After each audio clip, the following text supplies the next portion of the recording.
Hello students. जैसे कि हमने क्लास 10th का साइंस का सिलेबस स्टार्ट किया हुआ था, तो उसमें मैंने काफ़ी लेक्चर्स आपको प्रोवाइड करा दिए। आज ये अपना नया लेक्चर है।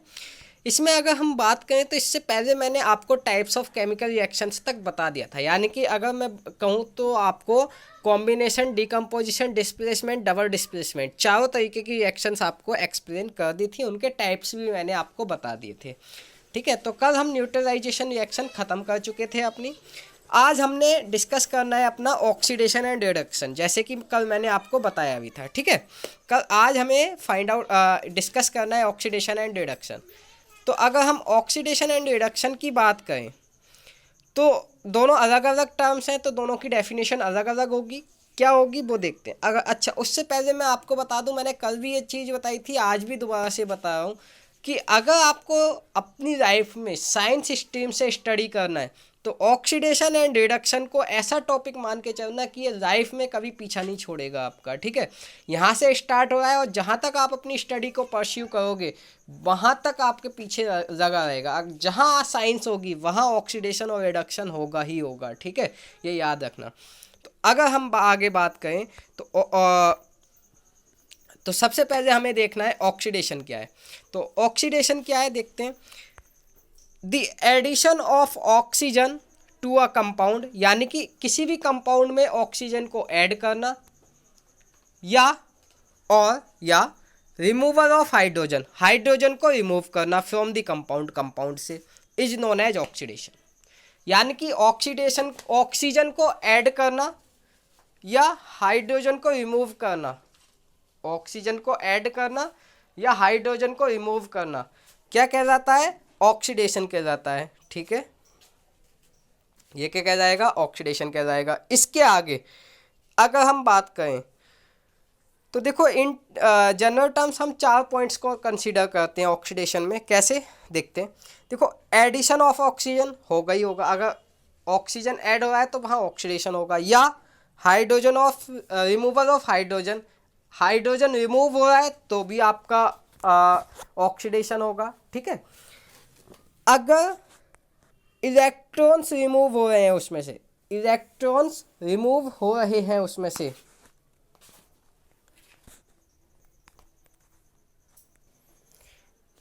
यस, अगर उसमें से इलेक्ट्रॉन्स रिमूव हो रहे हैं तो भी क्या होगा? ऑक्सीडेशन होगा।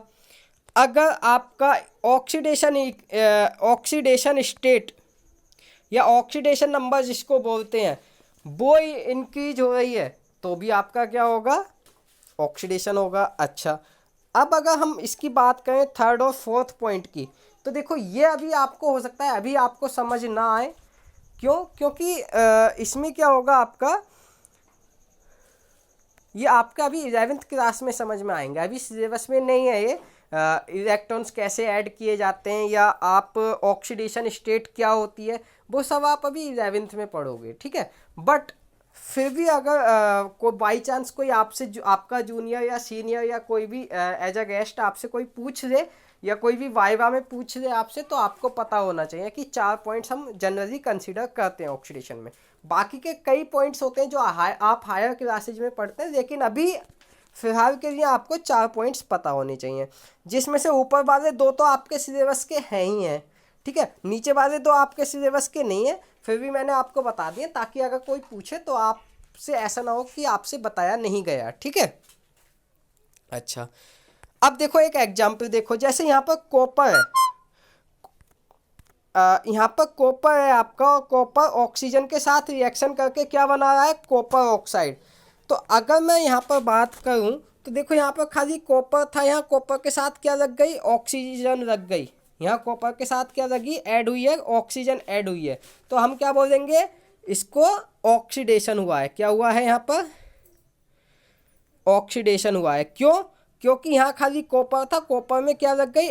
ऑक्सीजन। और देखो, एडिशन ऑफ ऑक्सीजन को क्या बोला जाता है? ऑक्सीडेशन बोला जाता है। तो इसी तरीके से हम पहचानेंगे कि कहाँ ऑक्सीडेशन हो रहा है, कहाँ रिडक्शन हो रहा है। तो अगर हम इस वाली रिएक्शन की बात करें तो इसमें खाली आपका ऑक्सीडेशन हो रहा है। समझ गए? कोई प्रॉब्लम इसमें? अब इसमें आगे हम बात करें रिडक्शन की। अगर इसमें हम रिडक्शन देखें तो रिडक्शन क्या होगा देखते हैं। Reduction just opposite to the oxidation. Reduction जो है ऑक्सीडेशन का जस्ट अपोजिट होगा। कैसे देखते हैं, देखो addition of hydrogen to a compound, यानी कि अगर किसी कंपाउंड में हम हाइड्रोजन को ऐड कर दें, देखो ऊपर ऑक्सीजन ऐड कर रहे थे, यहाँ हाइड्रोजन ऐड करनी पड़ेगी, और रिमूवल ऑफ ऑक्सीजन या ऑक्सीजन को रिमूव कर दें फ्रॉम अ कंपाउंड, किसी कंपाउंड से, तो ये क्या कहलाएगा, रिडक्शन कहलाएगा। ठीक है, यानी कि अगर हाइड्रोजन ऐड हो रही होगी या ऑक्सीजन रिमूव हो रही होगी तो वहाँ क्या होगा, आपका रिडक्शन होगा। जैसे कि आगे के 4 पॉइंट अगर हम देखें, ये वाले 4 पॉइंट्स, तो क्या है, पहला है रिमूवल ऑफ ऑक्सीजन, यानी कि ऑक्सीजन का रिमूव होना। ऑक्सीजन जैसे ही रिमूव होगी वैसे ही हम क्या बोलेंगे, रिडक्शन हुआ है। या addition of hydrogen, hydrogen add होगी तो भी हम रिडक्शन बोलेंगे।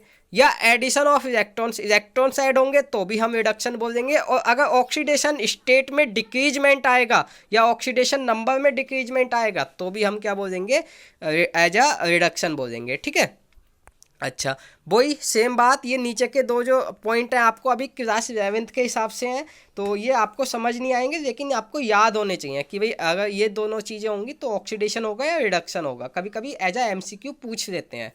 ठीक है, बट ये दोनों आपको अच्छे से पता होने चाहिए। भाई इसमें तो कुछ है ही नहीं, अगर हाइड्रोजन निकल रही है तो हम क्या बोलेंगे, वो हो रहा है, इसका ऑक्सीडेशन हो रहा है। अगर हाइड्रोजन ऐड हो रही है तो हम बोल देंगे रिडक्शन हो रहा है। जैसे कि हम नीचे एग्जाम्पल देखते हैं। अब एग्जाम्पल में क्या हुआ है, देखो कॉपर ऑक्साइड था, हाइड्रोजन के साथ रिएक्शन करके क्या बना, कॉपर और वाटर बना। ठीक है, तो यहाँ पर देखो, यहाँ पर पहले क्या था, कॉपर ऑक्साइड था, कॉपर के साथ ऑक्सीजन थी, लेकिन जैसे यहाँ पर कॉपर पहुँचा तो देखो कॉपर में से ऑक्सीजन निकल गई, ऑक्सीजन क्या हो गई, यहाँ पर रिमूव हो गई हुई। तो यहाँ पर क्या हुआ है, रिमूवल ऑफ ऑक्सीजन, तो रिडक्शन हुआ, इसमें क्या हुआ है, रिडक्शन। तो यानी कि हम बोलेंगे कॉपर ऑक्साइड का रिडक्शन हुआ है। क्या हुआ है, कॉपर ऑक्साइड का रिडक्शन हुआ है। ठीक है, अच्छा अगर हम इसी में सेकंड एलिमेंट देख रहे हैं H2, हाइड्रोजन, हाइड्रोजन यहाँ अकेला था, यहाँ क्या है, हाइड्रोजन के साथ ऑक्सीजन, यहाँ ऑक्सीजन ऐड हुई है, यह लिखा भी है मैंने, देखो क्या लिखा है, एडिशन ऑफ ऑक्सीजन। ठीक है, यानी कि H2 में क्या हुआ है, ऑक्सीजन ऐड हुई है, तो हम क्या बोलेंगे कि भाई H2 का क्या हुआ है, ऑक्सीडेशन, H2 का हुआ है ऑक्सीडेशन। समझ गए, H2 का हुआ है ऑक्सीडेशन। तो इस तरीके से आपको देखना है कि हाइड्रोजन रिमूव हो रही है या ऐड हो रही है, या ऑक्सीजन रिमूव हो रही है या ऐड हो रही है। ठीक है, अगर इससे आगे हम बात करें, एक और एग्जाम्पल देखते हैं। देखो यहाँ पर खाली क्या था, ZnO, जिंक ऑक्साइड था, क्या बना, जिंक, जिंक ऑक्साइड से जिंक बना है, यानी कि जिंक ऑक्साइड में से ऑक्सीजन रिमूव हुई है, तो हम क्या बोलेंगे, ZnO का क्या हुआ है, रिडक्शन हुआ है। क्यों, क्योंकि इसमें से ऑक्सीजन रिड्यूस हुई है। समझ गए, ऑक्सीजन रिमूव हुई है, तो इसको बोलेंगे रिडक्शन। देखो मैंने एरो बना करके ये लिखा भी है, रिडक्शन। ठीक है, अच्छा अगर यहाँ हम कार्बन की बात करें तो देखो कार्बन से क्या बना है, कार्बन मोनोऑक्साइड, CO, यानी कि इसमें ऑक्सीजन ऐड हुई है, तो हम इसको क्या बोलेंगे, यहाँ कार्बन का क्या हुआ है, ऑक्सीडेशन हुआ है, यहाँ कार्बन का क्या हुआ है, ऑक्सीडेशन हुआ है। ठीक है, तो कोई दिक्कत इसमें, कोई प्रॉब्लम तो नहीं है। ठीक है, तो मुझे लगता है आपको ऑक्सीडेशन और रिडक्शन थोड़ा थोड़ा समझ आया होगा। अभी हम और NCERT से डिस्कस करेंगे क्वेश्चंस को, तो और ज़्यादा थोड़ा सा आपको क्लियर होगा। ठीक है, तो इसमें कोई प्रॉब्लम आपको ऑक्सीडेशन और रिडक्शन में। अब अगर हम आगे बात करें तो आपका आता है ऑक्सीडाइजिंग एजेंट। क्या आता है, ऑक्सीडाइजिंग एजेंट। ऑक्सीडाइजिंग एजेंट क्या होता है, if a substance reduce itself, यानी कि कोई ऐसा सब्सटेंस जो अपने आप को रिड्यूस करे, रिड्यूस का मतलब रिडक्शन करे, अपने आप का क्या करे, रिडक्शन करे।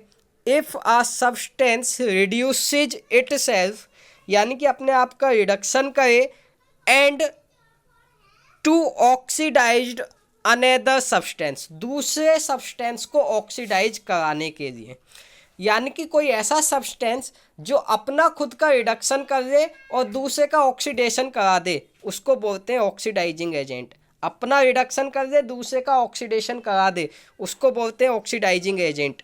ठीक है, जैसे एग्जाम्पल के थ्रू हम समझते हैं इसमें थोड़ा सा, क्या है, कॉपर ऑक्साइड है, कॉपर ऑक्साइड हाइड्रोजन के साथ रिएक्शन करके क्या बना है, कॉपर और वाटर। यहाँ आप देख रहे होंगे कॉपर ऑक्साइड ने हाइड्रोजन का ऑक्सीडेशन कराने के लिए अपना रिडक्शन करा दिया। कॉपर ऑक्साइड ने अपना रिडक्शन करा दिया और हाइड्रोजन का ऑक्सीडेशन करा दिया। तो जिसने अपना रिडक्शन कराया है, दूसरे का ऑक्सीडेशन कराया है, वही क्या कहलाएगा? Oxidizing agent. तो हम क्या बोलेंगे यहाँ पर कि जो कॉपर ऑक्साइड है ना, वो एज अ ऑक्सीडाइजिंग एजेंट काम कर रहा है, क्योंकि इसने दूसरे एलिमेंट का ऑक्सीडेशन कराया है। ठीक है, तो ये ऑक्सीडाइजिंग एजेंट है, CuO। मुझे नहीं लगता इसमें कोई प्रॉब्लम होगी। अच्छा, एक चीज़ याद रखना, ये जितनी भी चीज़ें हैं ना, ऑक्सीडेशन रिडक्शन, हम खाली रिएक्टेंट साइड देखते हैं, ऑक्सीडेशन प्रोडक्ट साइड नहीं देखेंगे, हम रिएक्टेंट साइड देखेंगे। ठीक है, अब अगर हम आगे बात करें रिड्यूसिंग एजेंट, तो रिड्यूसिंग एजेंट की अगर हम बात करते हैं तो रिड्यूसिंग एजेंट क्या है? If a substance oxidized itself, अगर कोई सब्सटेंस अपना ऑक्सीडेशन कराए, यानी कि अपने आप ऑक्सीडाइज्ड हो जाए, टू रिड्यूस अनदर, दूसरे को रिडक्शन कराने के लिए। समझ रहे हो? कोई ऐसा सब्सटेंस जो अपने आप का ऑक्सीडेशन करा दे दूसरे का रिडक्शन कराने के लिए, यानी कि अपने आप का ऑक्सीडेशन कराए और दूसरे का रिडक्शन कराए, उसको हम बोलते हैं रिड्यूसिंग एजेंट। ठीक है, तो देखते हैं, जैसे यहाँ पर था इस वाली रिएक्शन में, सेम रिएक्शन मैंने दी है। यहाँ पर कॉपर ऑक्साइड का रिडक्शन कराने के लिए हाइड्रोजन ने अपना ऑक्सीडेशन करवा लिया। समझ गए? कॉपर ऑक्साइड का रिडक्शन कराने के लिए हाइड्रोजन ने अपना ऑक्सीडेशन करा दिया, इसीलिए हम हाइड्रोजन को क्या बोलेंगे? रिड्यूसिंग एजेंट बोलेंगे। हाइड्रोजन को क्या बोलेंगे? रिड्यूसिंग एजेंट बोलेंगे। ठीक है, कोई प्रॉब्लम इसमें? अच्छा, अगर मैं इससे आगे बात करूं, अगर मैं इससे और थोड़ी सी आगे बात करूं, इन सिंपल वे बताऊं, और रिड्यूसिंग एजेंट और ऑक्सीडेशन एजेंट आप कैसे आइडेंटिफाई करोगे किसी भी रिएक्शन में, तो देखो जिसका रिडक्शन हो रहा होगा वो ऑक्सीडाइजिंग एजेंट होगा, और जिसका ऑक्सीडेशन हो रहा होगा वो रिड्यूसिंग एजेंट होगा। ये याद रखना, जिसका ऑक्सीडेशन होगा वो रिड्यूसिंग एजेंट होगा, और जिसका रिडक्शन होगा वो ऑक्सीडाइजिंग एजेंट होगा। जैसे कि यहाँ पर देखो, इसका रिडक्शन हो रहा है तो ये ऑक्सीडाइजिंग एजेंट कहलाएगा, यहाँ पर इसका ऑक्सीडेशन हो रहा है तो ये रिड्यूसिंग एजेंट कहलाएगा। ठीक है, तो मुझे नहीं लगता इसमें कोई आपको प्रॉब्लम होनी चाहिए, लेकिन फिर भी अगर कोई प्रॉब्लम है तो आप उससे डिस्कस कर सकते हो चीज़ों को। ठीक है, तो मुझे नहीं लगता यहाँ तक कोई आपको प्रॉब्लम होगी। अगर फिर भी कोई प्रॉब्लम है तो आप मुझसे डिस्कस कीजिए चीज़ों को, हम चीज़ें डिस्कस करेंगे, अदरवाइज हम कल क्लास कंटिन्यू करेंगे आगे का सिलेबस के साथ। ठीक है, ओके, थैंक यू।